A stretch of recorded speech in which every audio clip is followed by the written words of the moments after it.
Un saludo para todos, nuevamente con ustedes Diana Giselle Gómez Porras. El día de hoy vamos a hablar sobre el procedimiento de la debida diligencia solicitado por el SARLAF. Este procedimiento de la debida diligencia aplica para los proveedores, clientes, en general para terceros, para empleados y para socios. En este procedimiento, que da cumplimiento a la resolución 2328 del año 2025, se realiza con el fin de prevenir, detectar y controlar el riesgo de lavado de activos, financiación del terrorismo, financiación de la proliferación de armas de destrucción masiva. También evita que la organización sea usada por organizaciones criminales como instrumento para ocultar, manejar, intervenir o aprovechar recursos ilícitos o para dar apariencia de legalidad y actividades delictivas. Este procedimiento también es uno de los pilares fundamentales del SARLAF, ya que su propósito es conocer, verificar y evaluar a los clientes, proveedores y contrapartes con los que la entidad realiza operaciones con el fin de prevenir riesgo de lavado de activos. El objetivo de la debida diligencia, como lo decía anteriormente, es verificar el origen de los fondos que utilizan nuestros clientes, nuestros proveedores. Evaluar también el nivel de riesgo que se presenta cada vez que nosotros hacemos una transacción, tanto con un cliente como con un proveedor. También garantiza que las relaciones comerciales se desarrollen de una manera transparente. Y uno de los objetivos más importantes es cumplir con aquellas normas establecidas por la OIAF y por la Superintendencia Financiera de Colombia. Hay unas etapas que nosotros debemos de cumplir dentro de la debida diligencia para identificar a los clientes. Primeramente, recolectar los datos personales del cliente, financieros y comerciales, verificación de identidad mediante documentos oficiales, confirmar que realmente esta empresa o este proveedor está legalmente constituido, o si es una persona natural, pues que facilite todos los documentos para garantizar que esta persona no tiene ninguna actividad ilícita. Dentro del conocimiento del cliente, nosotros debemos de diligenciar un formato, el cual debe ser autorizado por el cliente, donde él nos autorice como tal que vamos a aplicar la debida diligencia y que vamos a consultar en algunas listas restrictivas todo el origen de sus fondos. En ocasiones también para este tipo de clientes o proveedores se les va a solicitar, digámoslo así, los estados financieros, cámaras de comercio, RUT, cédula del representante legal, porque con toda esta información entonces empezamos a aplicar el procedimiento de la debida diligencia. Nosotros tenemos una clasificación de riesgos. Según la asignación de este riesgo, ya sea alto, medio o bajo, se verifica la actividad económica, jurisdicción o país de origen, volumen y frecuencia de transacciones y canales utilizados y tipo de producto. Es muy importante también que en el momento de hacer alguna transacción con el cliente se evite utilizar monedas virtuales o que estos dineros sean pagados a través de una transacción que sea internacional. Cuando suceden estas dos actividades, puede ser objeto de aplicar también la debida diligencia. Hay una aprobación y una vinculación con el fin de establecer ya toda la relación comercial.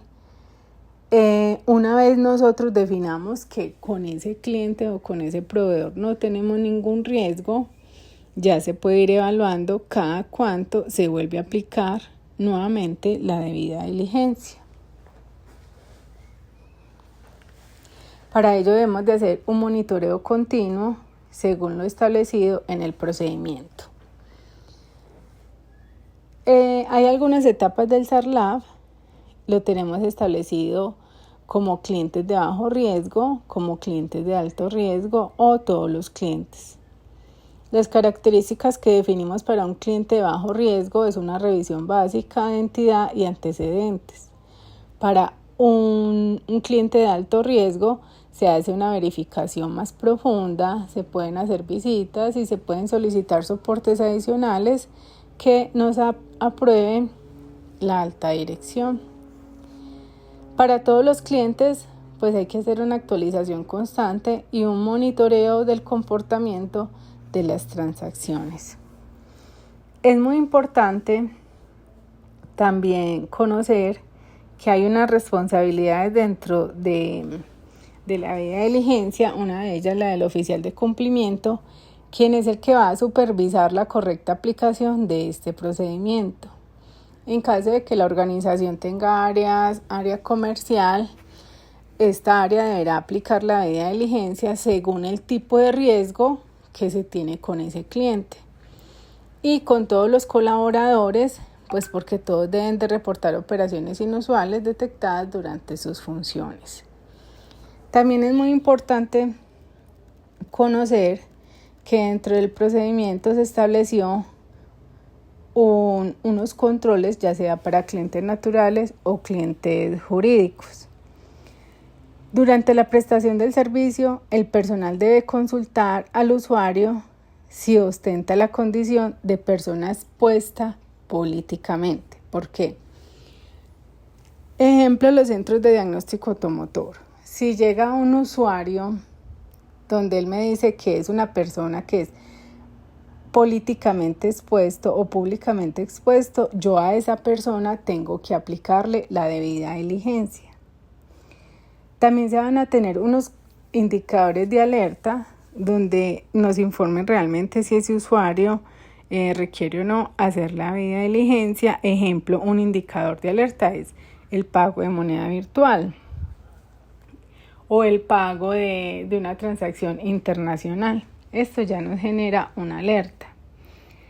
No se va a considerar alertas, en este caso para los centros de diagnóstico automotor, si el vehículo tiene alguna información inconsistente en el RUN, porque todos sabemos que hay algunos vehículos que cuando fueron matriculados, pues se presentaron errores con esta plataforma.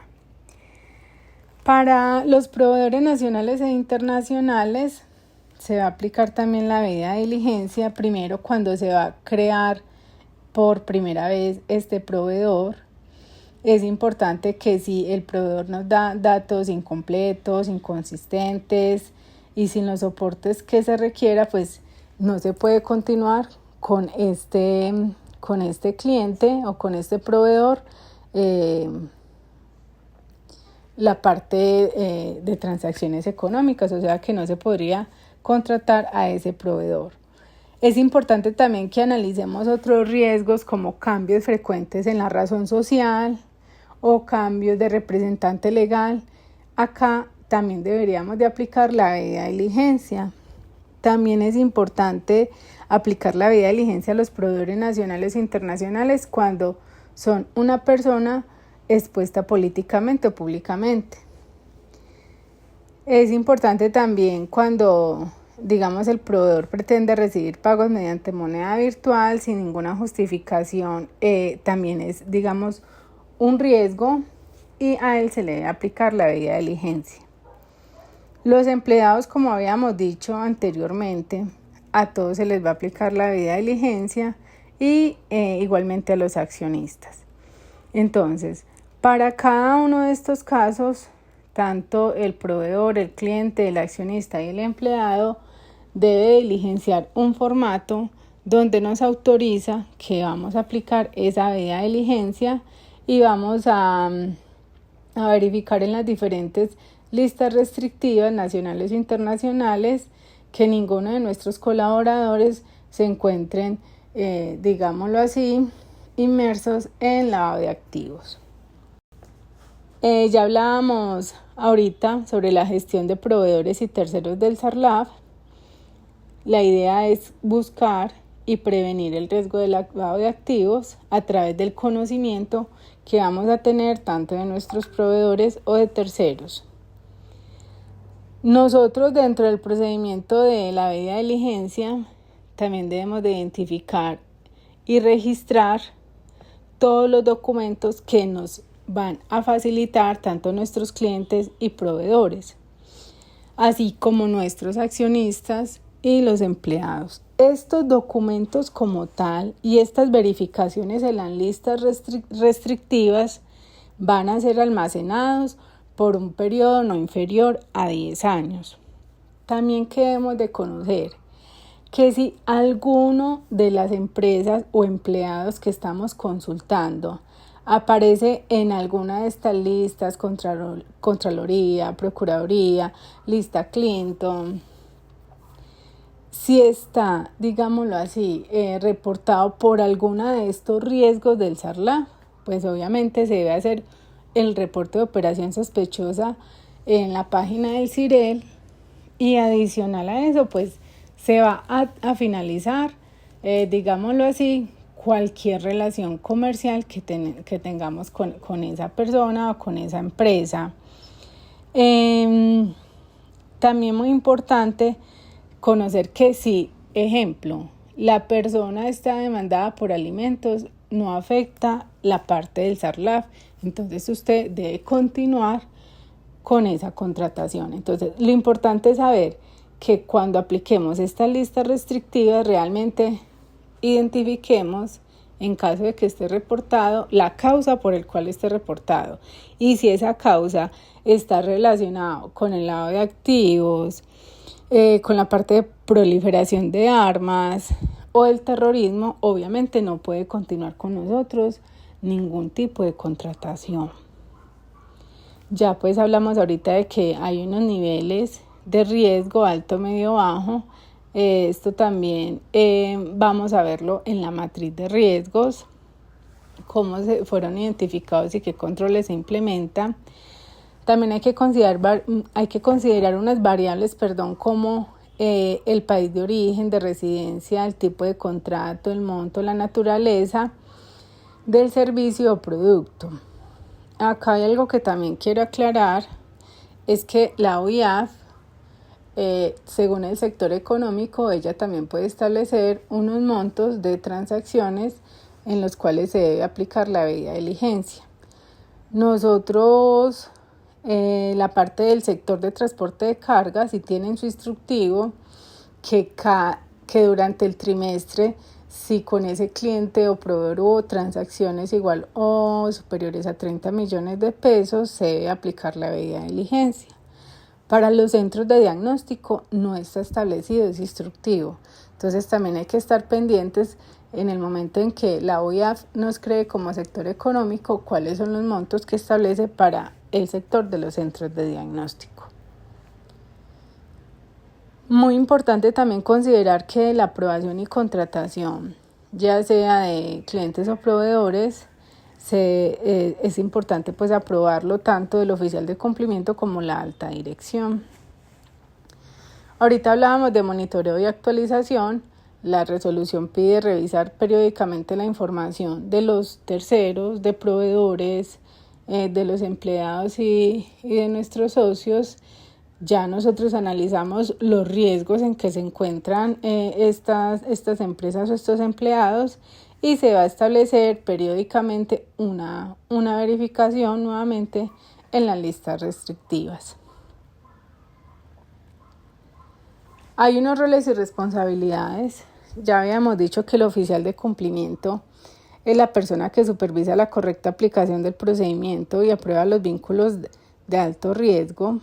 El área de compras y contratación debe aplicar la debida diligencia antes de cualquier contratación. Se tienen unos controles internos y auditoría. Esta resolución pide que anualmente se realice una auditoría interna, y para todas las áreas pues deben de reportar comportamientos inusuales o inconsistentes detectados durante toda la relación comercial. Hay unas consecuencias del incumplimiento.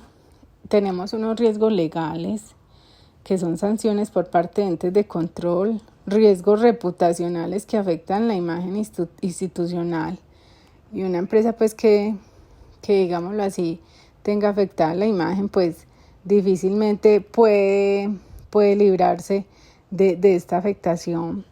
Hay riesgos operativos que puede ser interrupción de servicio o pérdida de la confianza de los clientes.